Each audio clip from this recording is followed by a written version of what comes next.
see we are official podcasters because we both have a cup of coffee. Yes. To get ready to enjoy this podcast here. It is the Mike and Molson Too Good for Radio podcast brought to you by Untuck It, the mullet of dress shirts. Party up front.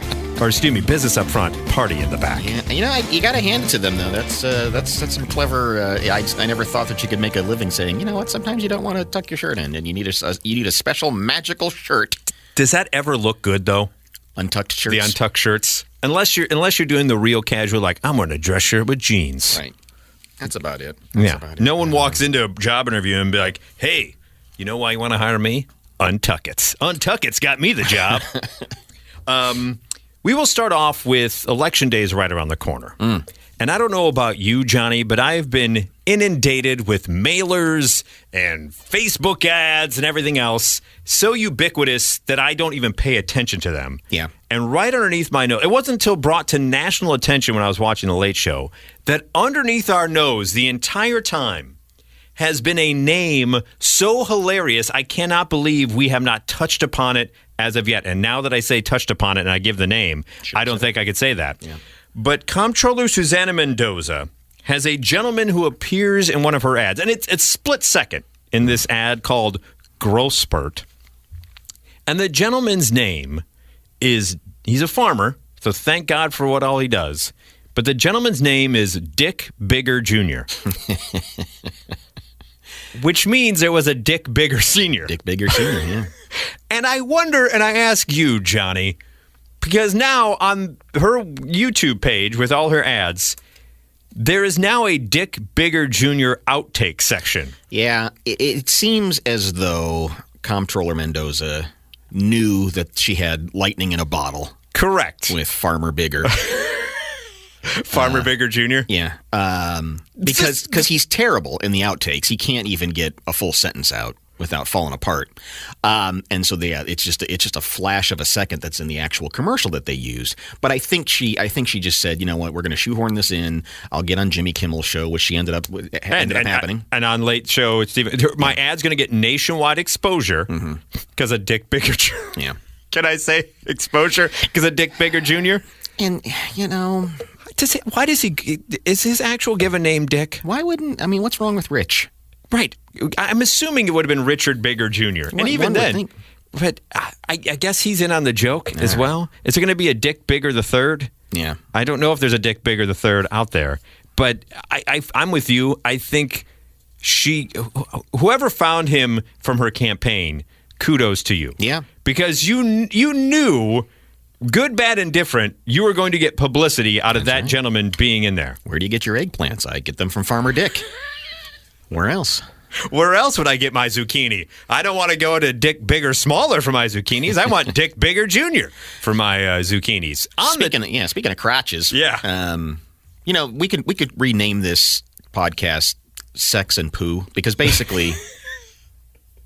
Majority of that's why it's too good for radio because you're not gonna have Let's Talk Sex and Poo Saturday mornings on the radio station. But we go with what we would know. Another story that's too good for the radio that they'd never talk about because it would be good and people would listen to it. Correct.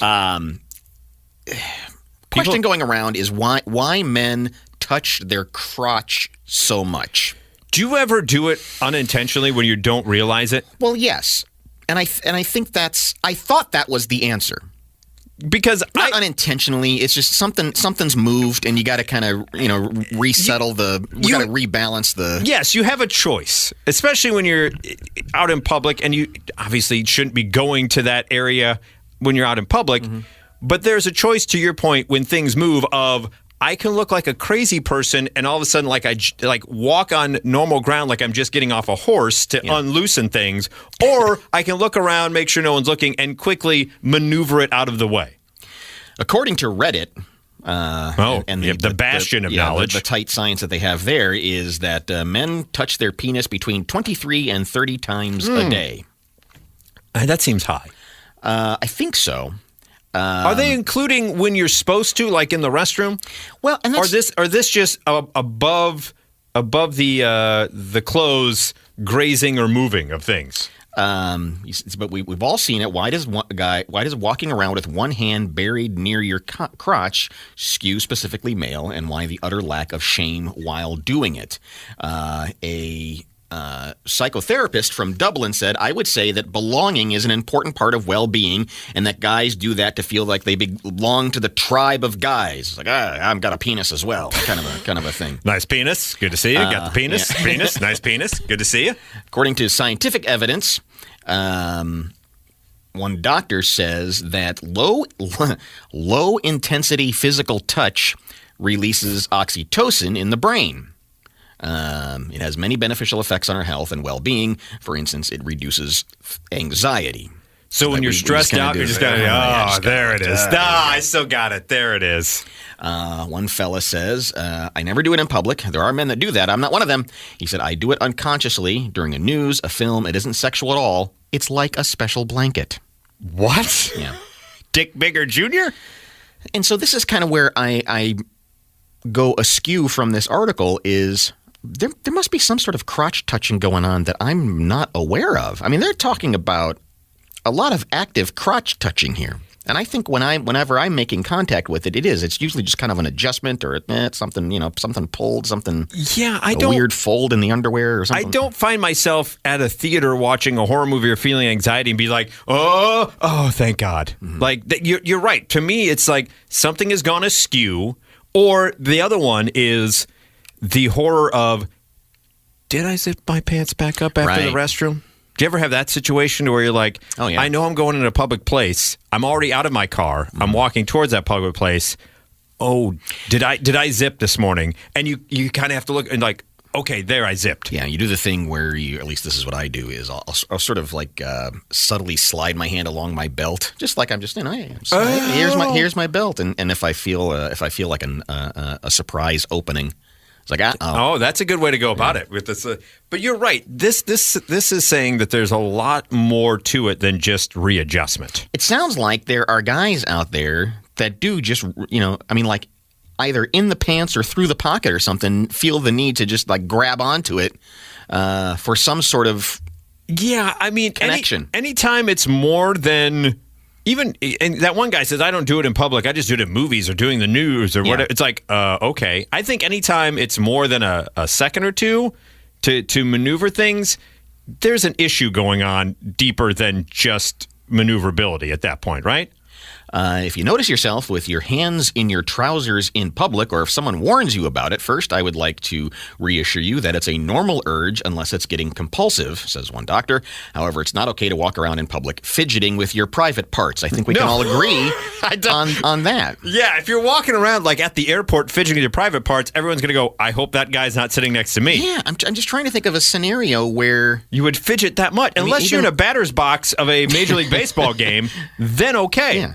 But even then, I mean, you're moving, like you're shuffling the cup around and you're doing something. Yes, yeah, that's not more so grabbing your own crotch. That's moving your protection around. And you're not doing it out of like a wrapper or something saying, yeah, check out this. Yeah, there is that. I mean, usually when you put your hands in the air, the other hand goes to the crotchal area. That's usually the way it goes. So in the comments below, because we can't take your calls because we're not on the radio. Yes, please comment below. If there's something going on to this crotch touching that I'm not aware of, am I missing something? I guess maybe we should be touching our crotch. Maybe that's why we're often. Yeah. Maybe that's why we have so much anxiety. I don't know. I mean, I'm trying to think. It seems like if you're just sitting around and you're just wearing sweatpants and nothing underneath, there's more movement there, so you tend to.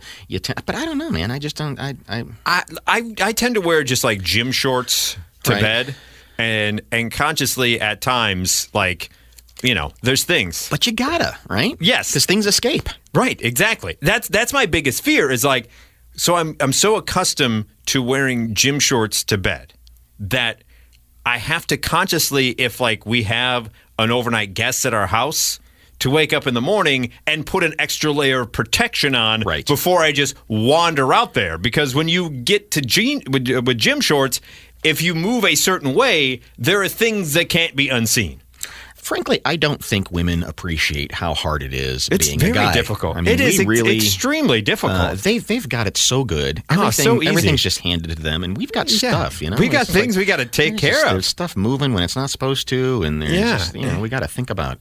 I don't know. Am I going to shave today or not? These are very hard conversations. Am I going to go somewhere and make a lot more money than you? That kind of stuff. Am I going to comb my hair or not? Can I just put on a ball cap and walk out the door? I mean, it is very. Does this shirt smell too much? We don't have. We what is the male equivalent of the scrunchie? Women can get away with murder. Yes, exactly. It's ridiculous. It's absolutely ridiculous. By the way, if you want to look good for your next job interview, go to Untuck It. Our sponsor today's podcast, Powerball. Are you going to be playing? No. As of the recording of this, tomorrow would be Saturday. $1.5 billion on the line, and I love the fact, and I'm guilty of it as much as the next person. Right? For some reason, all of a sudden, when it gets to be that high a number, everyone thinks they're going to win. Yeah, you suddenly need to be a Powerball player. You don't do it at all. Like the way we scoff at a $20 million jackpot of like, that's not worth my time. Even when it's like $500 million, if it's more than half of this, you go. People go, do I really need to get tickets? I got things to do. I don't want to waste my money. And I get it. I mean, it's like wouldn't it be amazing? And we all have that fantasy, but you're not going to win it. No, and that's the thing. It's like when it gets to this number, more people feel like they are going to win it. Right. And it's like, and part of it too is even if you do win it. Right?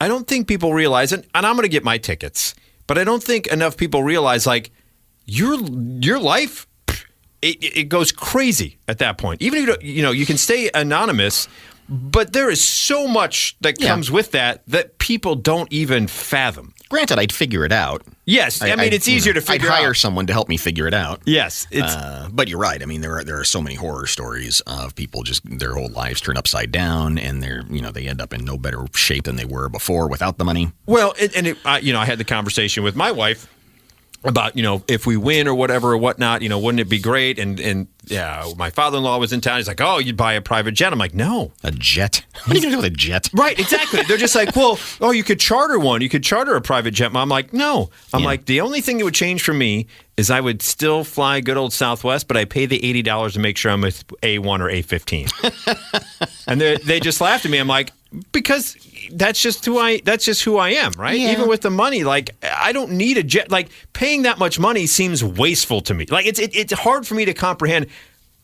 I was so drilled in by my parents to be frugal that it would be hard for me to then all of a sudden change habits that I've done for 40 some years of my life. Yeah, I get that. You know what I'm saying? Yeah. Like it'd still be difficult to me to be like, don't know if I need to buy this. It's not on sale this week. Right. Like to me, that'd be a hard habit to break. Yeah, but I guess where my brain goes is, what am I going to do with all this stuff? It's like I got too much stuff right now. I don't want to go buy stuff. Well, you got to buy a bigger place for your stuff. Yeah, I guess so. That'd be the number one. That's the one thing I would splurge on. It's like, okay, I need a bigger place for my stuff. Yeah. But I don't. But then I wouldn't need more stuff to fill it up. I don't know, man. Yeah, it does sound like it's more trouble than it's. Like you know what? I'll figure it out. But now I don't know if I want to play. Yeah. Now after talking it over, I'm not going to win. So why am I going to waste the money? On to lighter news. Mm-hmm. We always enjoy a good monkey story. Yes. And we have a couple of them for you here on the Mike and Molson Too Good for Radio podcast. We begin with the possibility of monkeys on a train. There is a video going around. Monkey porters? Yeah. Yes, that's what I want. Yeah. I want monkey porters. If I've got a monkey, that means all aboard. Just to let you know. If I got a monkey butler at home, I want a monkey porter. You know what? With the money, I may actually buy a monkey porter. Can I get you some tea, sir? That would be fantastic. But over in India, there's a train station where they saw unexpectedly joined by a curious monkey that wandered into the building and went through a security checkpoint. Witnesses filmed this, then shows the monkey walking through the turnstiles and strolling right through a security checkpoint, appearing to escape the notice of station personnel. I think they're starting to figure things out. I think they are too. If you're a monkey and you need to travel, why in the hell are you going to go as a pack with your hands and feet going all those miles when you just hop the train? No one's going to ask you for a ticket. Right? They can walk through. It's like no identification needed. Well, and you've seen these videos now. Whenever a monkey appears, it freaks people out. I mean, they scatter, they run.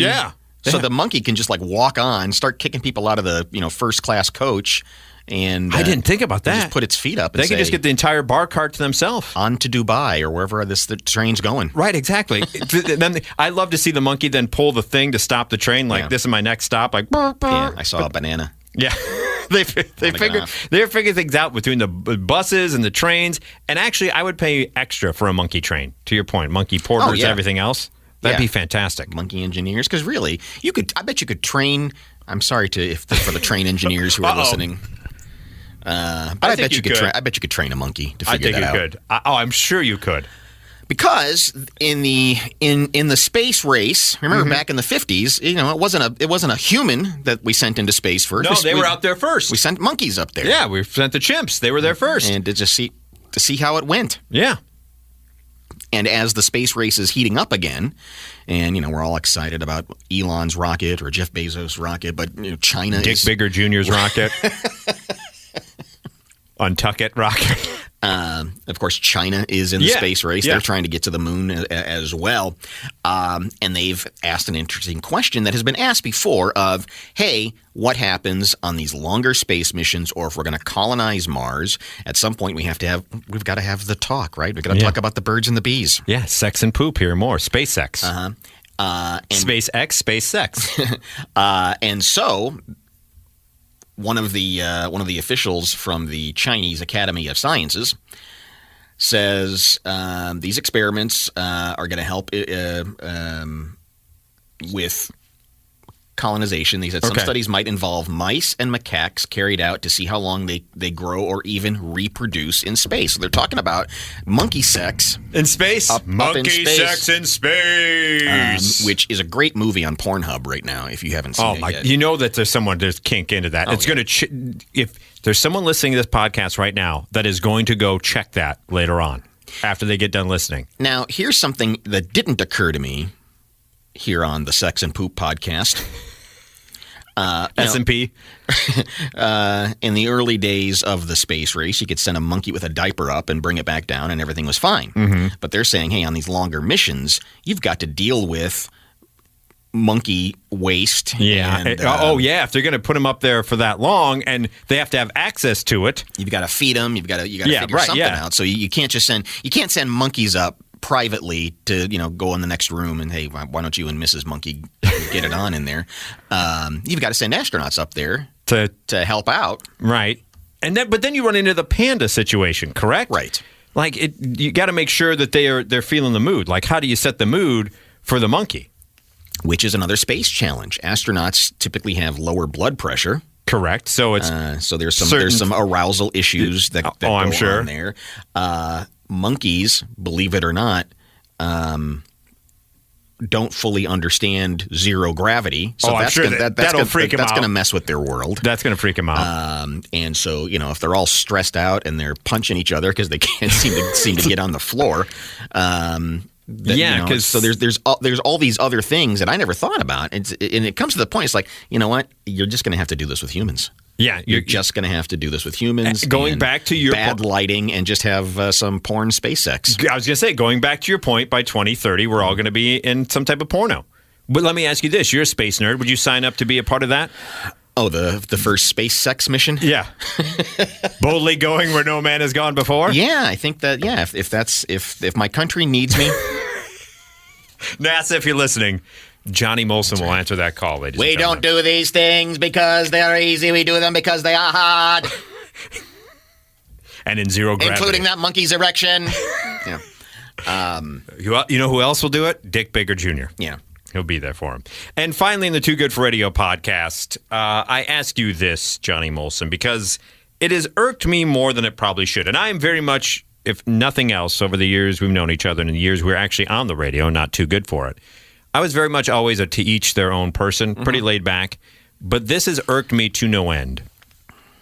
Is it too soon for Christmas decorations and Christmas carols to be playing everywhere? Boy, there are a lot of people on November 1st. Not a lot of people, but there's certainly a clump of people who, as soon as the Halloween decorations come down, Christmas goes straight up. Man, I don't know. Where do you stand on it? Because it made me so angry when Old Navy started with the Christmas commercials before Halloween even hit. Like it was like October 27th, all of a sudden Stifler's mom shows up on my TV screen playing A Christmas Carol, and they're promoting all their Christmas wear for Old Navy and gifts and whatnot, and then they use the hashtag sorry not sorry, which pissed me off even more. Oh, wow. So they know what they're doing. They know what they're doing. You know what you've done. That's why I go to Untuck It for my shirts. It's funny with businesses. I know everybody gets all frustrated. You walk into a department store or Walgreens or something, and there's already Christmas stuff out. On one hand, I get it because it's just a horse race. Everybody's trying to be first in line. When the Christmas shopping starts, so I don't get too ridiculous on that. I give it an eye roll, but I get it. It's everyone's trying to one up each other. But it does surprise me when people have already just decked their house and they're ready to go. Yeah, the people that are going to be putting this stuff up this weekend, I don't know. To me, I always was of the thought process, and I guess it's a nostalgia thing. But for me, as a kid growing up, Christmas didn't officially start till Santa came down, Main Street on the Macy's Thanksgiving Day Parade. And I'm still of that ilk. And I get it. And I understand the hypocrisy of me because I'm the same guy who has gone to Disney on Labor Day weekend and celebrated Halloween at a Christmas at a Halloween party. Right. So I get that. But I think because we're so bereft of holidays by the time Halloween comes around. I mean, no offense to 4th of July, but and Labor Day itself, but Halloween's like we've been so far removed from like a big one we all celebrate that the excitement level is there. It's just those people who just want to shoehorn in Christmas so quickly.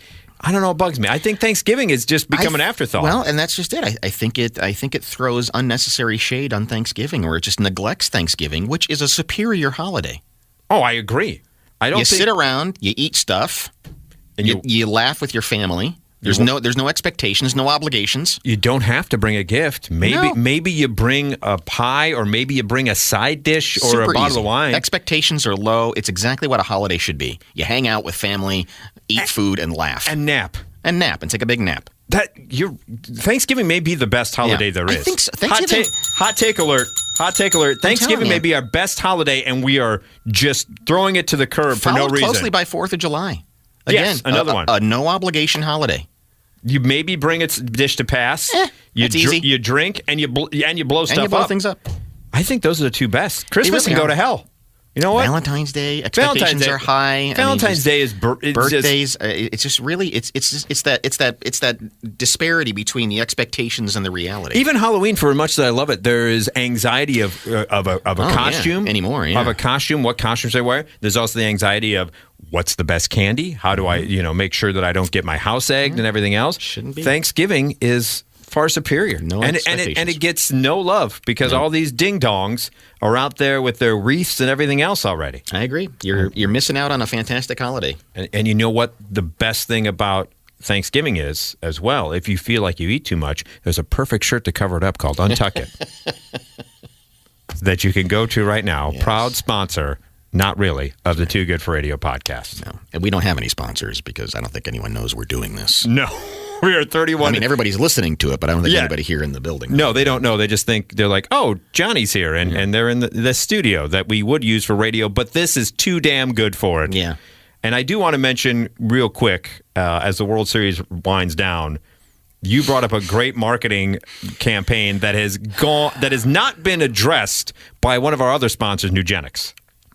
Yeah, if you've been watching the pregame show in the World Series, where Frank Thomas is talking to Poppy, Big Poppy, David Ortiz, and you just at one point you want him to just slam a bottle on there and say, "Poppy, she'll like it too."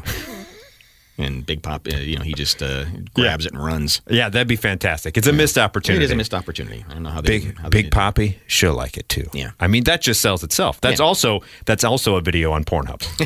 And that wraps up the Poo and Sex podcast. Yep. We'll be back next week.